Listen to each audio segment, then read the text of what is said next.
नमस्कार, सबकी खबर देख रहे हैं आप। मैं हूं आयुषी जैन। छत्तीसगढ़ हाई कोर्ट ने हाल ही में एक अहम फैसला सुनाते हुए कहा है, अगर किसी हिंदू पुरुष की मृत्यु 1956 से पहले हुई हो और उसके जीवित बेटे हैं तो उसकी बेटी को पिता की संपत्ति में हिस्सा नहीं मिलेगा। ये फैसला मिताक्षरा हिंदू कानून के तहत सुनाया गया है। कोर्ट ने स्पष्ट किया है, ऐसी स्थिति में बेटी का अधिकार तभी बनता है जब कोई पुरुष वारिस ना हो। ये मामला संपत्ति के बंटवारे से जुड़ा था, जहां एक बेटी ने अपने पिता की जमीन में हिस्से की मांग की थी, लेकिन कोर्ट ने मिताक्षरा कानून के पुराने नियमों का हवाला देते हुए उसके दावे को खारिज कर दिया।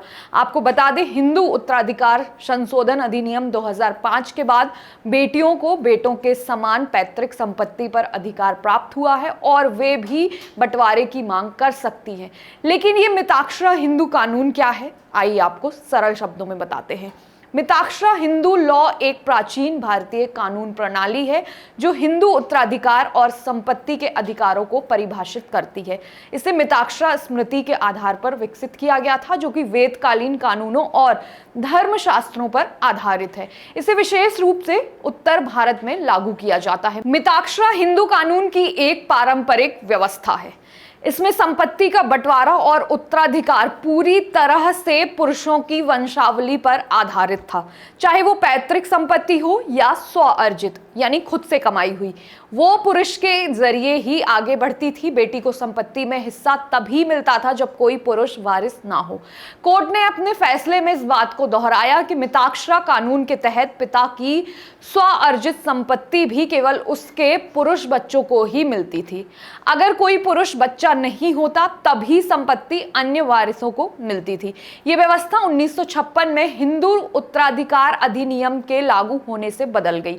इस कानून ने हिंदुओं के लिए उत्तराधिकार के नियमों को संहिताबद्ध किया और उत्तराधिकार के वैधानिक अधिकार पेश किए। बाद में 2005 के संशोधन ने बेटियों को बेटों के बराबर शहदायक अधिकार दिए। हालांकि न्यायपालिका ने लगातार ये माना कि 1956 का कानून और 2005 का संशोधन केवल तभी लागू होते हैं जब उत्तराधिकार उस कानून के लागू होने के बाद खुला हो। इसका मतलब है कि इन संशोधनों को पूर्वव्यापी रूप से लागू नहीं किया जा सकता है और मिताक्षरा कानून के तहत पहले से मिले अधिकारों को फिर से नहीं खोला जा सकता है। मिताक्षरा हिंदू लॉ के कुछ सिद्धांत भी हैं, जैसे पुत्र को पिता की संयुक्त पारिवारिक संपत्ति का जन्म से ही सहस्वामी अधिकार प्राप्त होता था।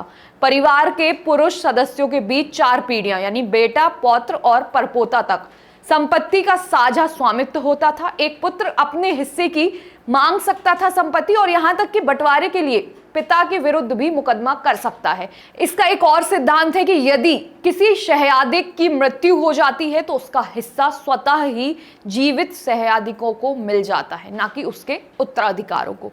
तो ये है मिताक्षरा कानून। फिलहाल के लिए बस इतना ही। तब तक के लिए जुड़े रहिए सबकी खबर के साथ।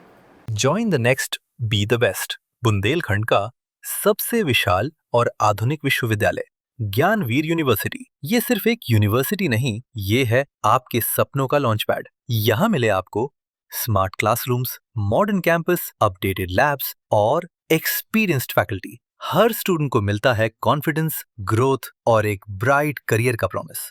नए सेशन के लिए एडमिशन ओपन है, तो इंतजार कैसा? आज ही कांटेक्ट कीजिए।